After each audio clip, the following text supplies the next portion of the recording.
Hello, my name is Nicole, and thank you so much for taking this time out to listen. Today, I titled this message, Teach Your Daughters You Can't Change Men. Teach your daughters you can't change men. And some of you all have daughters who they keep having all sorts of problems when it comes to relationships. And you say to yourself, now wait a minute, what is going on that my child keeps running into the same situation over and over again with men? Argumentative, angry, bitter, resentful, physical violence possibly. There's a lot of stuff that keeps coming up. Well, as we know, if we look at relationships between fathers and daughters, there is a lot of dysfunction. And when that dysfunction is not dealt with, it shows up in intimate partnerships. Okay. Now, when you are in your 20s, you are not thinking about that sort of stuff. You are just thinking about going out, having a good time. And if the relationship turns into something serious, so be it. If not, well, on to the next one. Okay. One thing that is certain when it comes to relationships is that people will come together emotionally and physically at some point, and that it will be a challenge to let go of those individuals who you truly care and love about and love. Okay. So when it is difficult to let go of someone, when it is difficult to learn things about someone, what is it that we want to do, ladies? If you guessed, we want to change them, or we want to change a situation, you are correct. But I advise parents, as well as any relatives that know of a young woman in a relationship, to tell them not to attempt to change these men, because we are going to have problems when we cross that line. That was not told to me when I was just starting out dating men. No one sat down in the early stages telling me stuff about not changing men and allowing men to have their space, and there is such a thing as a man cave, and hormonal types of things do take place with men, and they tend to be quite irritable at a certain age or set in their ways. And nobody sat down and had that conversation with me because they knew that I wasn't serious. Okay, I wasn't serious. I was just having fun. But it is still a conversation that you have to have, whether a person is just having fun, sowing their oats, or what have you, that you cannot change a man. Of course, you would like to do some things, right, that would, make some things different in the relationship. But as far as changing the core of who he is, good luck with that. You can be manipulative. You can scheme. You can, shower him with a lot of stuff. You can flatter him with, many words and so forth. And it may work for the man who is not in the know and doesn't know much about women, and is just so captivated or so enamored with you and how beautiful you are. But the truth is sooner or later going to show up. And when it shows up, you're going to be very disappointed when your little tactics no longer work. And when he sees you for who you really are, or when his friends tell about how women do things to get men to do what they want. Or if he happens to do some research on the internet, he will see. No, you can't change men. When men are set in their ways, when they have gone through much emotionally, physically, and spiritually with other women, including their own mother, you are not going to be able to change them. What exactly does that mean, though, when someone says that to you? You can't change a man. Let's get specific. You're not going to be able to change his thinking. Let's start with that. You're not going to be able to change his thinking. Another point, you're not going to be able to change his mannerisms. Okay. You also are not going to be able to change the things that he finds is, favorite to him, favorite hobbies, favorite people, favorite places. If that's what he loves, good luck with trying to change his mindset about those things. Okay. You are not going to be able to change, his environments, when he doesn't want you to.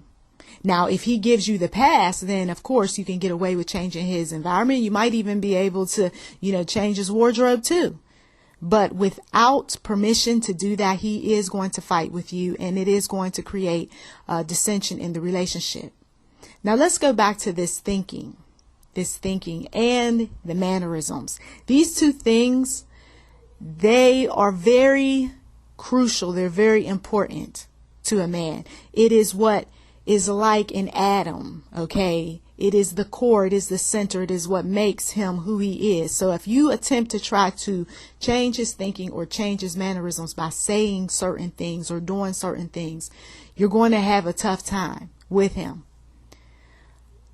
You may not think that you're trying to change him when you sit down and talk to him about something that bothers you, but he may look at it as you doing just that. You may not think that you are attempting to change him when you are expressing how you feel about something, but to him, he may feel like that's what you're up to. You may not even have anything in mind that is, deceptive or sneaky or wrong. But if you have a history with him where you have done those sorts of things, then he's definitely not going to consider what you are saying and make some necessary changes. And then, of course, there are some men who simply don't like women much, but they happen to be in these relationships. And so they will become very disrespectful, mean-spirited, and so forth when they feel like you are calling them out on their hatred, on their ugliness toward women.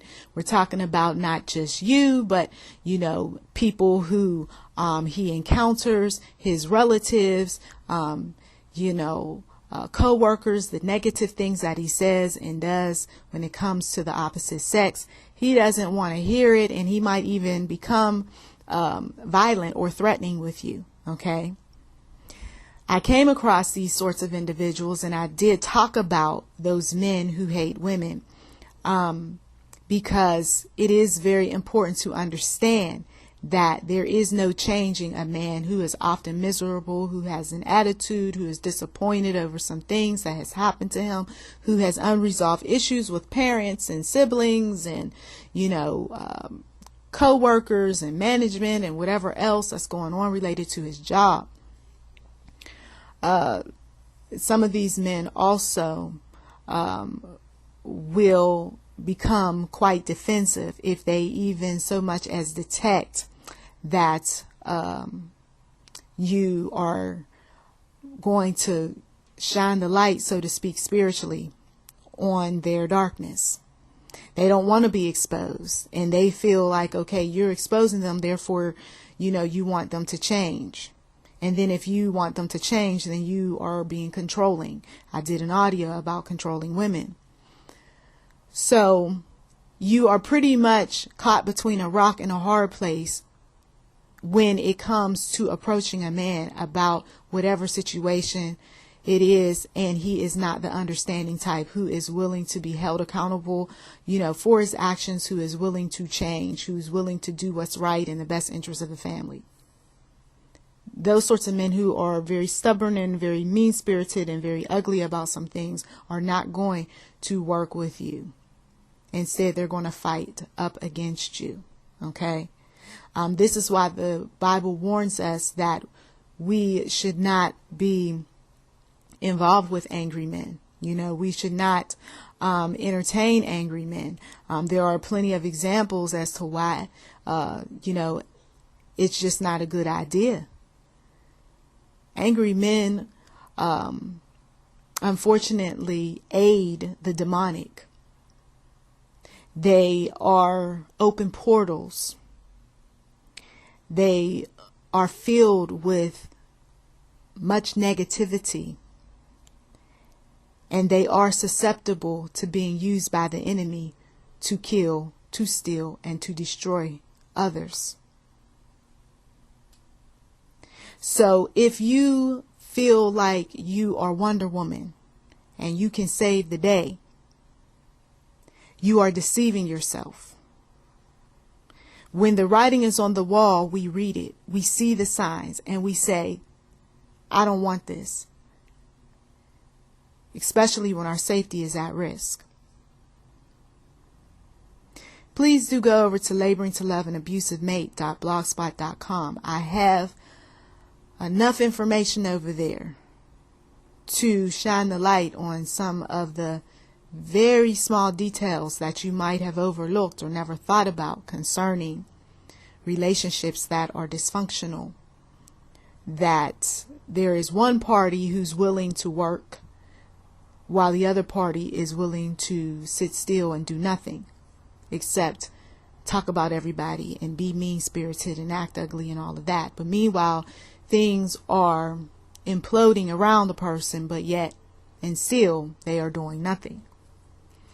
So you see the stuff that is going on with some folks, whether you are in the early part of the dating relationship or you have been dating for quite some time, or you are engaged or married. You see this sort of thing. The types of stuff I just discussed. When you see these things, you do have a choice. You can either call the man's attention to those things, which is going to test the relationship out. It's going to see whether or not he is in fact a reasonable person. It's better to find out early on if he is a reasonable person who doesn't mind being held accountable and taking responsibility for his actions without acting like a rebellious teen. If he can pass those tests, then most likely he is a decent man. But if he is very sensitive, very argumentative, likes to minimize, as I've said before, check out that power control wheel, deny or blame, you're going to have a tough time with that type of person. And if you are like that, it's going to be a problem. It'll be like oil and water in a relationship. I told him blue, he said no, I like purple. But I didn't think that he looked good in this, that, and the other. And then we got into an argument. We tried to decide what restaurant we were going to go to, but then at the last minute, he started coming up with some other suggestions. And then when I told him, why don't we stick to the original plan? Then he goes off and he starts talking about, how he doesn't like this, that, and the other. Okay. If you find that it is very challenging trying to talk with someone, trying to make plans with someone, trying to build a future with someone, then it is safe to say that that person is not for you. Now, sometimes you're not going to pick up on all the signs early on, but over time you will. And then with every step that you take, you can ask yourself this question. Is this worth going on? Is this worth continuing to be connected with him? Is it really worth it? And then you pray, you ask the Lord to give you guidance, to give you revelation, to give you the words to speak, to communicate your thoughts. And then you do some research on some areas where you are weak. Maybe you are weak when it comes to reaching compromises. Maybe you are often angry yourself about any number of things. Maybe you have some hormonal issues. So we know we can control ourselves. We know that it is in our power to control ourselves. But when we relinquish that power, when we give that over to someone else, what are they going to do? They're going to try to change us. So if the man doesn't want to be changed, he shouldn't be wanting to change you either. I thank you so much, as always, for taking the time out to listen, and to God be the glory.